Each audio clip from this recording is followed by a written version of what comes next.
My very old friend from Youth Congress days of 70s, late 70s, until date, the Honorable Chief Minister of Andhra Pradesh and former Chief Minister of undivided Andhra Pradesh, Mr. Chandrababu Naidu ji, and friends sitting here. Are you more comfortable with English or Hindi? English. Not in Telugu.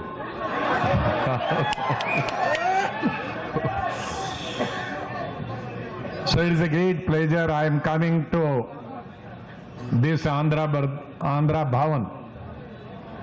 I was telling Chandrababu Naidu ji that I am coming to this Bhavan after almost 4 decades, when we had a government in 78, 79. After 80, I am coming first time to Andhra Bhavan, and that too to meet Chandrababu Naidu ji and you. It is a special occasion for me to speak, and maybe the first time in my life to speak from this forum. But I am not uncomfortable, I am very much comfortable, because my old colleague is here. He is the Chief Minister of the state. I don't know how many of you had an opportunity to attend Babuji's marriage. How many? Nobody. So I attended his marriage for 3 days in Chennai. You can ask. My marriage I attended only 1 day, but his marriage in Chennai I attended 3 days. So you can trace out our association politically. We may have differed on number of issues, but personally we had a mutual respect for each other. I remember almost 27, 28 years back,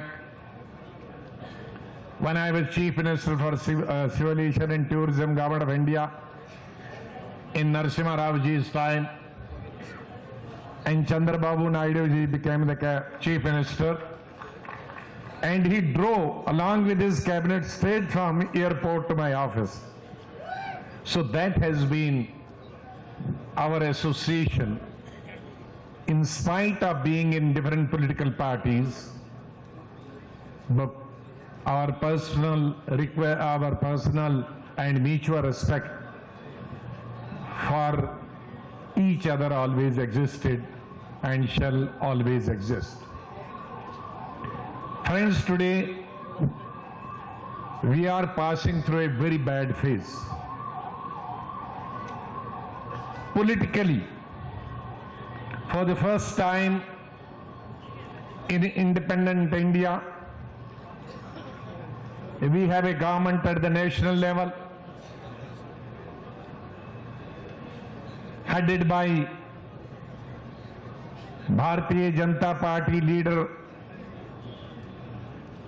Modi Sahab.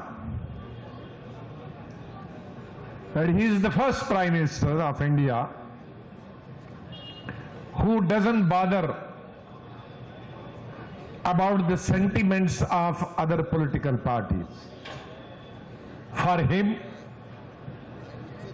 his party is first, his party is last. He is the first Prime Minister who is not bothered about the country also, who is not bothered about unity and integrity of the country, who is not bothered about the welfare of the country. The first Prime Minister who doesn't care about farmers. Never before so many farmers' agitations have taken place in any Prime Minister's tenure.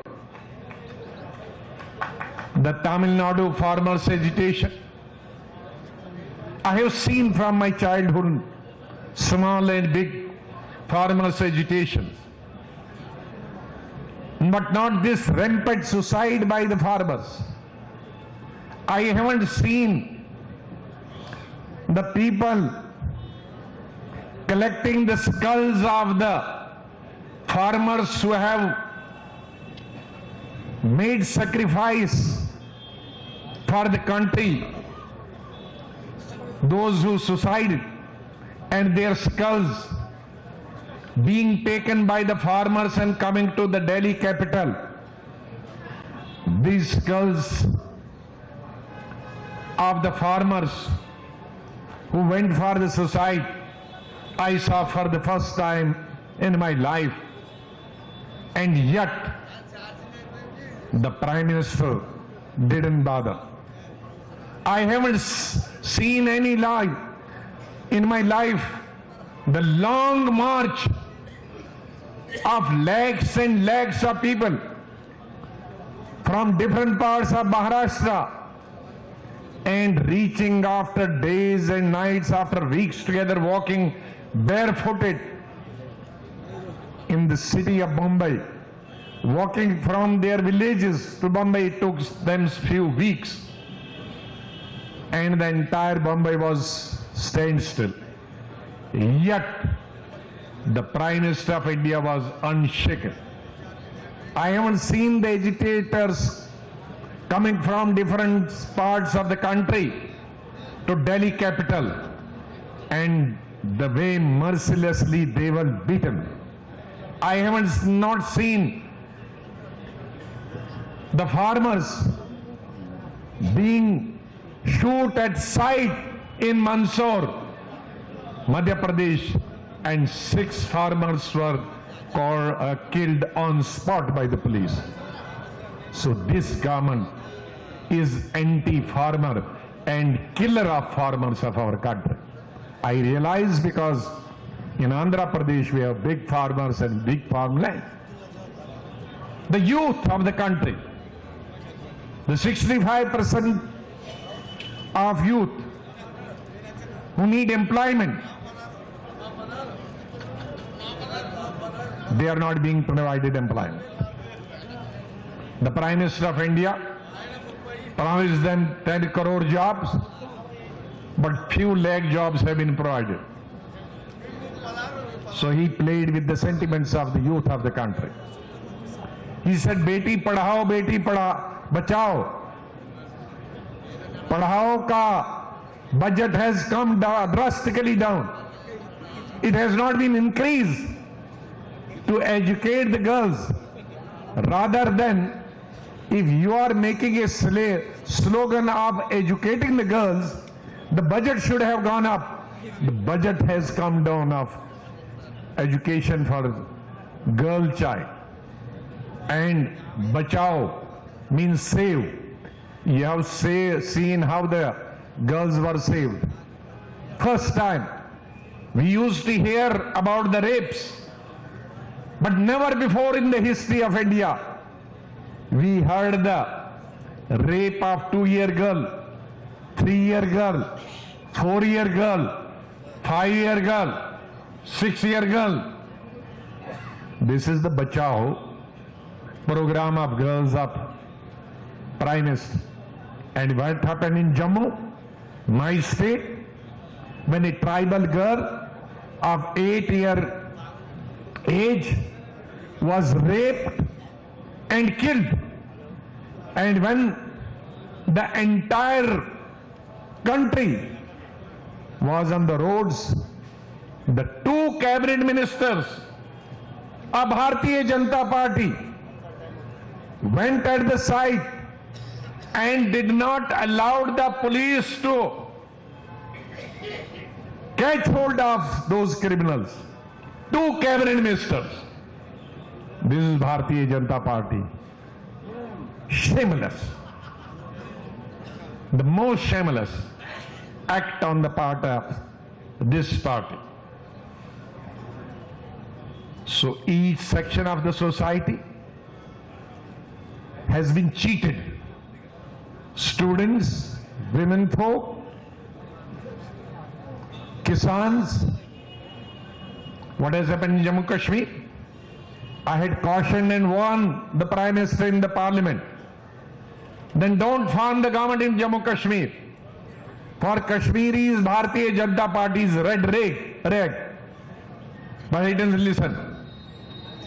And in those 3 years, when the BJP was in government in Jammu Kashmir, the highest ever army personnel were killed in those 3 years. The highest ever the civilians were killed. The highest ever new recruitment of terrorists took place. The highest ever ceasefire violation on the international and LOC took place. The highest ever, the collateral damage on the border took place in those 3 years. And after that, finishing everything, they came out of the government. What has happened to northeastern state? Again, on the floor of the House, I had cautioned Prime Minister, don't meddle with the affairs of the northeastern states. Northeastern states are very sensitive, geographically far away, climatically different, culturally different, religiously different, linguistically different. Don't meddle with them. The Prime Minister gradually toppling both regional and Congress governments there, he toppled our government. You must have heard in 2015-16 how the new chief minister was elected. The new speaker was elected by the MLAs in the boardroom. The new chief minister was elected in the restaurant. This we have never seen in any part of the world. And they toppled the government. And gradually each government was toppled. And now they brought a new citizenship bill. And as a result of which the entire northeast states are on fire. So they have played with the unity and integrity of the country. This is what I said in the beginning.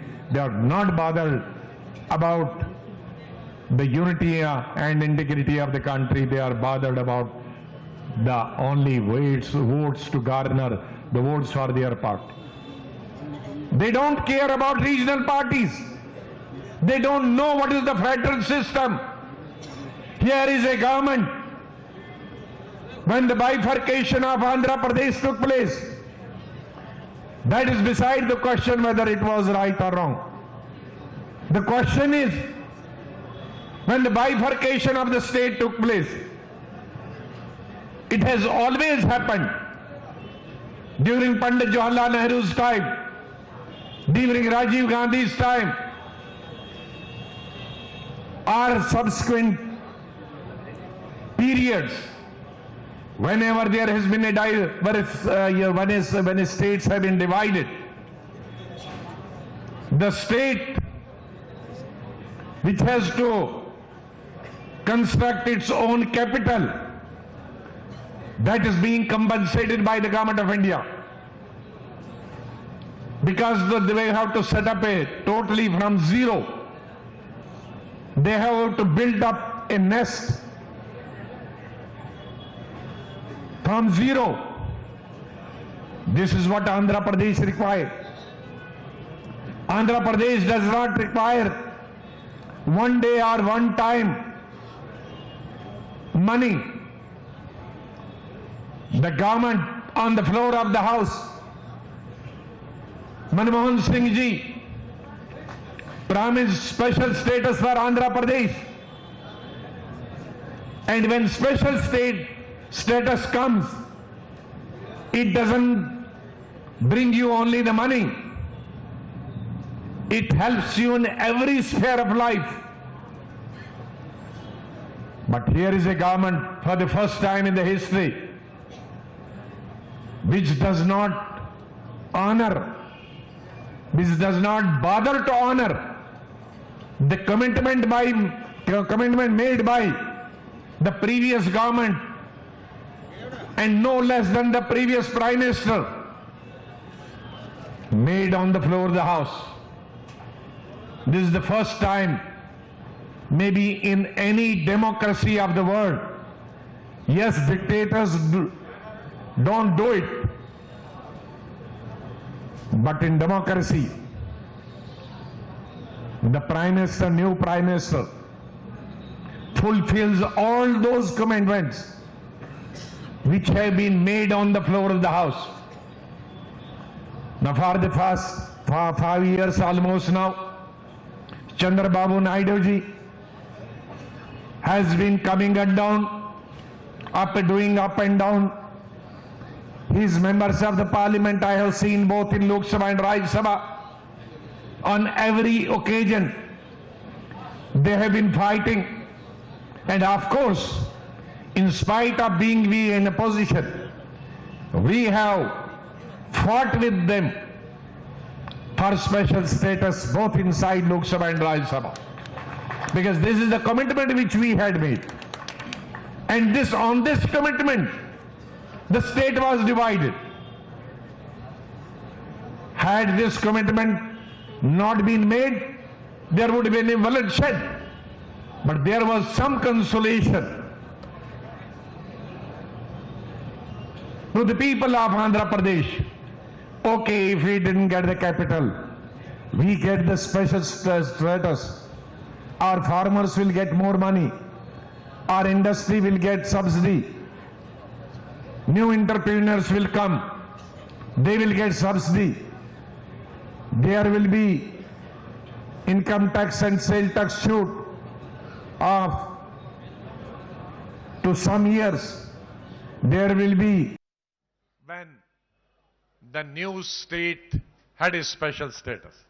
I don't know how Mr. Chandrababu Naidu ji has managed. If any unexperienced chief minister would have been there, by now he would have left and gone home. That I will not be able to manage unless I am given special status. Because through special status, you get lot of concessions, not only the funds. So by virtue of his experience, by virtue of the capacity and capability he had previously as the Chief Minister when Andhra Pradesh was undivided, with that experience, he has been able to run the Andhra state. Otherwise, for any unexperienced Chief Minister will not be able to run the state even for 1 week. He will have to sell the state to run the state.